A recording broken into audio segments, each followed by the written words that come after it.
현직 검사장과 유착 의혹이 불거진 채널A 기자가 오늘 검찰에 출석했습니다. 검찰의 압수물을 복원하는 포렌식 절차에 참여하기 위해 출석한 것으로 오늘 본격적인 조사가 이루어지진 않을 것으로 보입니다. 취재기자 연결해서 알아보겠습니다. 박석영 기자. 네, 서울중앙지검입니다. 예. 자, 앞서서 채널A 이모 기자가 검찰에 출석한다는 소식 속보로도 전해드렸는데요. 자세한 소식 전해주시죠.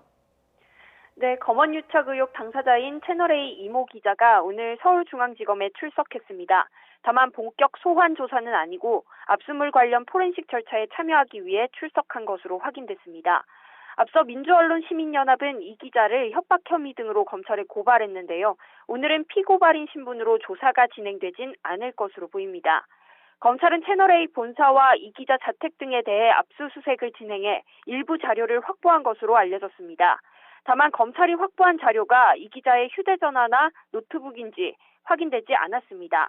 앞서 검찰은 지난 1일 이 기자가 편지를 보내 취재하려 했던 이철전 신라젠 대주주를 참고인 신분으로 구치소에서 불러 조사했습니다. 이 전 대표는 검찰 조사에서 채널A 기자를 직접 만나 유착 의혹을 폭로한 제보자와는 잘 아는 사이가 아니라는 취지로 진술한 것으로 전해졌습니다. 법률 대리인인 이모 변호사가 제보자와 친분이 있어 이 변호사를 통해 채널A 기자 편지를 전달했다는 겁니다.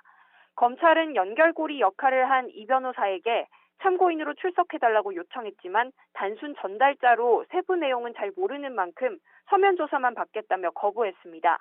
채널A 기자를 직접 만난 뒤 검언유착 의혹을 폭로한 제보자도 검찰 소환에 응하지 않은 건 마찬가지입니다. 2박 3일 대치를 벌인 채널A 압수수색에서도 언론사 관부가 관여했거나 검사장 신원을 파악할 만한 유의미한 자료는 확보하지 못한 것으로 전해졌습니다. 관련 의혹을 보도한 MBC에도 자료 제출을 요청했지만 취재원 동의 없이 응할 수 없을 뿐더러 통화 녹음 파일 등은 갖고 있지도 않다며 거부당했습니다. 두 사람의 통화 녹취 파일이 존재하는지도 확인하지 못한 데다가 참고인 조사까지 불발돼 검사장 신원조차 아직 특정되지 않아 수사에 난항을 겪고 있던 검찰이 압수물 분석을 통해 실마리를 얻을지 주목됩니다.